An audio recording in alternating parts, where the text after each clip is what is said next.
viewers, to another episode in our Centrally Speaking series. Centrally Speaking is a program that opens up the conversation around important matters of economics and finance, matters of national importance that have an impact on your life. I'm Sheena. And I'm Anna. To the viewers that watch us every week, thanks for joining us again, and welcome to those of you who are watching for the very first time. On today's show, we will be speaking with Mr. Milverton Reynolds, Managing Director for the Development Bank of Jamaica. He'll tell us all about the roles and function of the Development Bank of Jamaica. Anna, I know you know a little bit about DBJ. You need a loan? Not know. You need a business plan?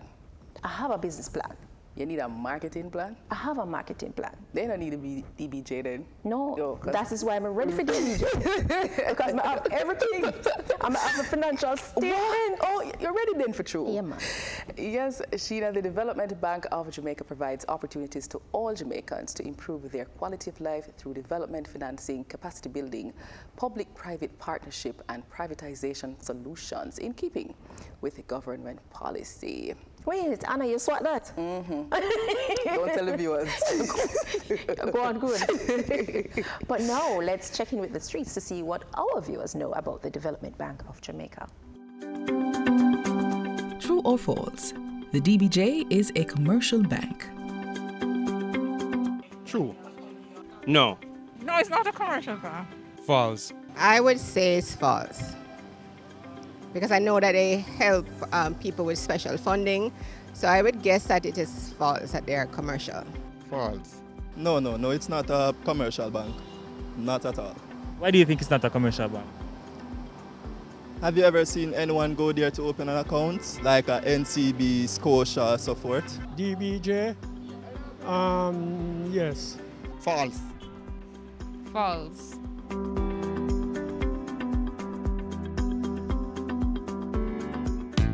We're here to open a savings account for my son John. I really want him to start saving and managing his own money. And I need to save to visit my father in New York. Okay, based on what you said and our risk assessment, he will qualify for simplified customer due diligence requirements. I'll need your ID, proof of income, TRN, and John's ID as well. Okay, here you go. Opening an account is easier than you think using simplified customer due diligence requirements, also called CDD.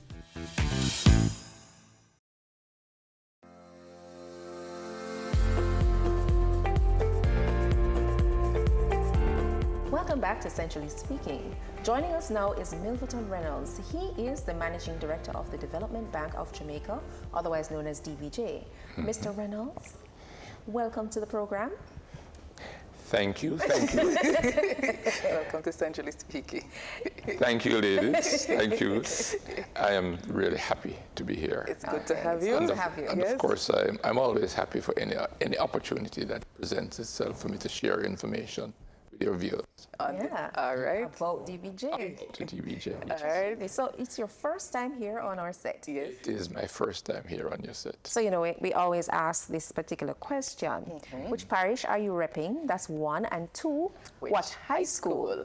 Okay, wow, I like that. So I'm from St. Elizabeth. Right. And more specifically, South St. Elizabeth. Southfield, St. Elizabeth. All right, Southfield. Yes. Right. And I went to Monroe College. Oh, what? The college? Yes, the college. No. The college. In case you want to tell you the No. I know. But this is Monroe's moment. It actually is. For sure. All right. Thank you for that. So, Mr. Reynolds, we're talking about the Development Bank of Jamaica. Why was there a need to establish the DBJ? The current Development Bank of Jamaica is really the result of a merger of a number of financial institutions: the Agricultural Credit Bank, the National Development Bank, and more recently, the NIBJ, the National Investment Bank of Jamaica, was merged in 2007 to the current DBJ. And the DBJ was really established to provide opportunities for all Jamaicans, regardless of their status, by way of development financing that would enable them to have a better quality of life. There is a need for a development bank because there are areas that the government would want to focus on, which might not be, which the current financial institutions might not be doing, so that the development bank comes in where we provide development financing, and development financing is really concessionary financing with extended terms that businesses can access from the Development Bank of Jamaica. All right, so what are some of the primary roles and functions of the Development Bank of Jamaica, Mr. Reynolds? Okay, so we provide quite a range of services to the micro, small, medium-sized enterprises and large enterprises. We have a range of products. We have, as I had said before, access to low-cost financing. Right. We have a credit enhancement facility, which is a guarantee program for those businesses that need, and this is a major challenge that a lot of businesses have. You go into a bank for financing, you don't have enough security. So the credit enhancement facility, the guarantee program, actually fills that gap in terms of providing financing. We provide renewable energy solutions. Importantly, technical assistance and capacity development. Now, this is important. Yes. Again, because the micro, small, and medium-sized enterprises, for them to access financing, they need to provide a number of requirements which they might not necessarily have. So, for example, a financial institution will want a business plan. You have to have financial statements. You have to have a marketing plan. So our capacity development program, which we do through what we call the voucher for technical assistance, assist businesses to enable them to access financing. We also provide financing, of course, to larger institutions, to large companies, at concessionary rates. All right, so back to the MSMEs, that category of businesses. So we're talking about farmers, carpenters, You're shopkeepers. talking about the farmer, you're talking about the man who operates a store on the corner. Right. Shopkeepers. Right. So small businesses. Small businesses. Right. How exactly? You mentioned too the voucher for technical assistance, and you also did the capacity build. You mentioned the capacity building, but how else do you assist them? So, like a farmer listening now, what can you take away from you in that I can get assistance from the DB? Okay, so a farmer listening who wants to access financing, Right. because he wants to make sure that he can finance his crops. Right. Okay. And he would be recognized as a micro entrepreneur. Right. We have accredited a number of microfinance institutions for the sole purpose of providing financing to people like the farmer, the man on the corner, who's operating a shop. He can go into one of these microfinance institutions. Right. We provide funding through them. Again, if he needs any kind of assistance with putting together his business plan, getting his financial statements in place, we provide that services. And I want to mention that in that regard, we have some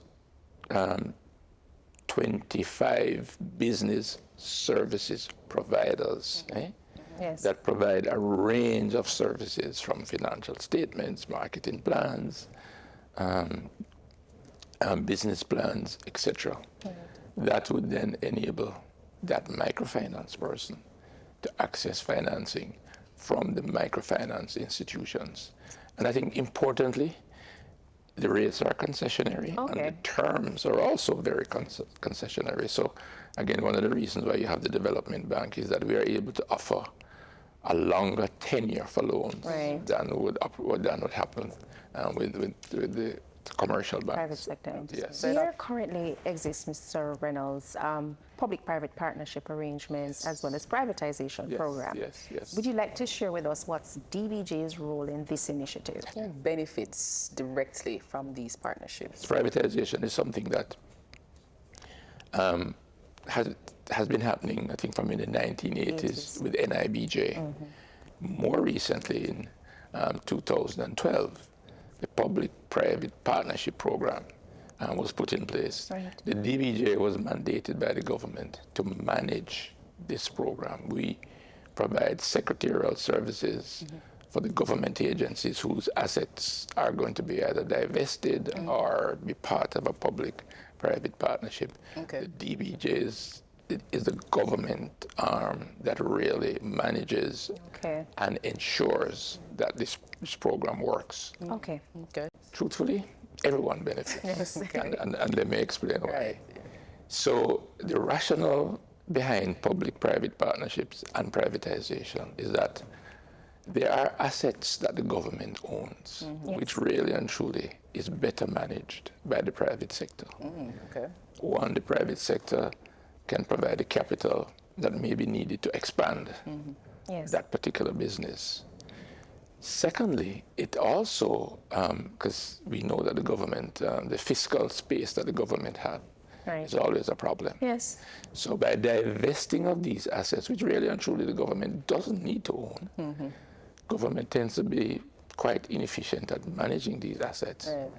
The private sector comes in, they provide the additional financing for the development and expansion of these assets. Of course, the government earns fees and our revenues from the divestment or the public-private partnership for these assets. So the country benefits. It means that the Ministry of Finance will have more financing available to them so that they can really do what the government truly ought to be doing, which is providing education, security, healthcare, and of course infrastructure. Right. So, Mr. Reynolds, as you rightly pointed out, privatization was popularized in the 1980s, globally under Thatcherism and Reaganomics, and locally it was promoted by Edward Seaga. Now, Yes, it was. for our viewers, can you tell us exactly what is privatization? Okay, well, the classic definition of privatization really is the transfer of a publicly owned asset to the private sector. Right. And this transfer can take place in a number of ways. It can be by the actual sale of the asset to the private sector. But the government benefits because clearly in transferring the assets, whoever is going to be buying the asset or managing the asset and providing the service, they assume the cost, they maintain the asset, and they pay the government a fee for that. And you know, some good examples of privatization, if I may, that we have done. The estates that the government owned in the sugar. Yes. Sugar estates. Right. A lot of people probably wouldn't know that the Jamaica Pegasus Hotel, the government owned majority share. Oh, I didn't know that. Didn't know that. Okay. And we divested those shares. Yes. More recently, the Wigton wind is farm. another asset that was divested and is now operating profitably in the private sector, and they're able to provide the additional funding that it needs to expand and to grow. And of course, there is the Petroleum Corporation of Jamaica that we also divested as well. And some time ago, JPS and... Well, no, that is to come. That is to come. Actually, I can mention that some upcoming please do. Please do. Yes. As you mentioned, the government owns approximately 20% shares in JPS. That is at an advanced stage of being privatized, and it will be placed on the Jamaica Stock Exchange, similar to what happened for Wigton. So ordinary Jamaicans can buy shares in JPS. Shares in JPS. So well, we know we need life. Absolutely. I'm sure our viewers would also be interested to know, how does one engage with the DBJ? You mentioned it in one aspect, the micro business approaching a microfinance entity. How else does a business, large and small, engage with the DBJ? Okay. So another area of engagement is, again, and I should mention that the financing that we provide to these entities, we don't provide it directly. We go through what we call approved financial institutions, which is your AFIs, commercial banks, building societies, credit unions, etc. And the reason for that is, I think, quite obvious. we don't have the capacity. Yes. And we don't want to create the capacity Right. where for us to lend directly when institutions currently exist, the AFIs, Right. that can in fact manage and provide the services Right. and the financing to the small and medium-sized entities. So again, if you are a small or medium-sized, even a large business, Right. you would go to one of these approved financial institutions and tell them that you want to access the DBJ facility. We will work with you and the financial institution to make sure you get the concessional financing that you need, that the terms are right, and importantly, if you need security, I mean security guarantee because your collateral is not sufficient, we provide that as well, and we work with the financial institutions in that regard. You can also access the DBJ services on our website as well. All right.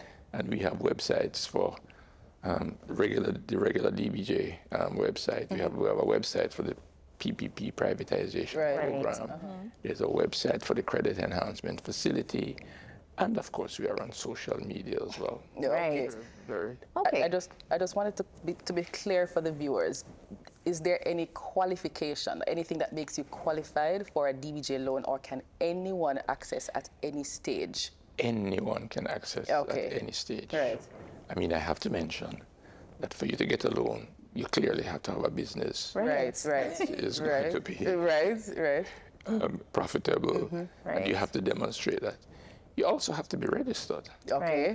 Right? And of course, the other requirements, you have to have a business plan, Yes. a marketing plan if that's necessary, and the financial statements.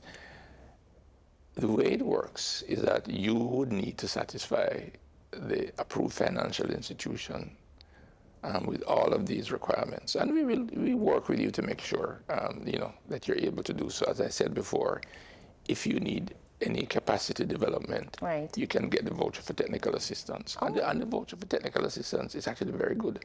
Currently, we are giving $300,000. Right. It's a grant, right, that we are funding to help small businesses, medium-sized businesses, and the micro businesses. So that's very good. That information is on your website? It's on the website. Okay. Yes. So we now know that you offer loan financing, right? Tell us about grant financing and walk us through that process. So we have an innovative grant fund, which really provides grants to businesses that are established or that have a product that can really move the needle, as they say, in the marketplace. Transformative, innovative.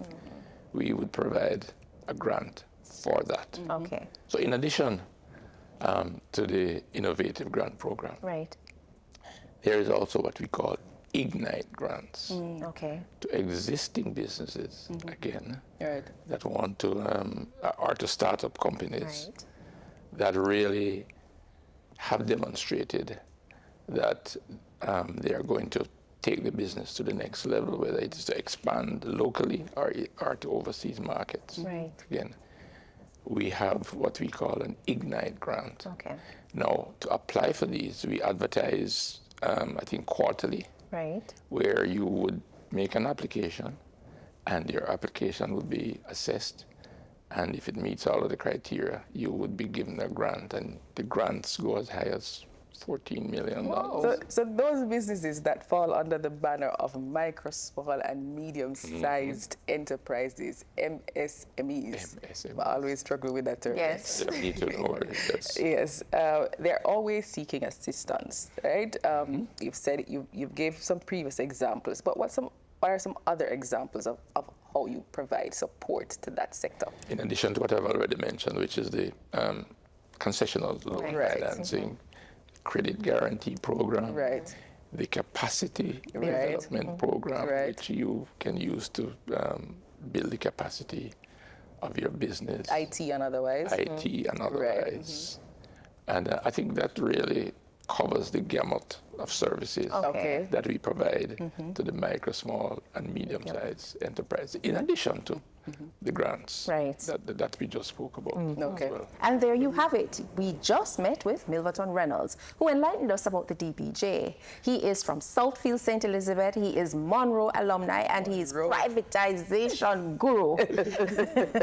Mr. Reynolds, thank you so much for joining us today. It was an absolute pleasure to be here. Good to have you. Thank you so much. Don't go anywhere. Centrally Speaking, we'll be right back. Whether you're a smart farmer, street vendor, big investor, every entrepreneur, you got to wise up about your money. You have to make sure say your money secure. When you need to grow, you have access to more. Financial inclusion means that individuals and businesses have access to useful and affordable financial products and services that meet their needs. Access to more money, more credit, whatever your business needs. When you work hard for your money must work for you.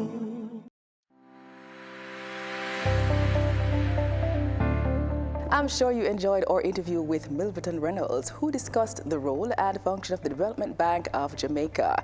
Here are the key points from our conversation with him. In other words, it's time for the Fast Facts. Number 1, the Development Bank of Jamaica is a wholly owned government company created in 2000. Number 2, the DBJ supports Jamaican businesses through the provision of access to financing, support services, and a partial guarantee facility. Number 3, the bank also facilitates investment by all Jamaicans in publicly owned entities through the public-private partnerships and privatizations P4 programs. And number 4, the DBJ utilizes its own resources and borrows funds from external financial institutions for on-lending through its network of partner financial institutions. And number 5, the DBJ also offers grants for innovative new ventures through existing business development organizations and incubator programs. And that's it for our Fast Facts. We've come to the end of another show, but you can continue the discussion on today's topic on Bank of Jamaica's social media pages. Of course, follow us on Twitter, Central Bank JA, or on Bank of Jamaica's Facebook page, and also visit the website at boj.org.jm. Remember, it's a new website, lots of new information. We also invite you to send in your questions on Twitter or Facebook. And of course, you can join us again next week at the same time, right here on your station. I'm Sheena. And I'm Anna. Thanks for watching.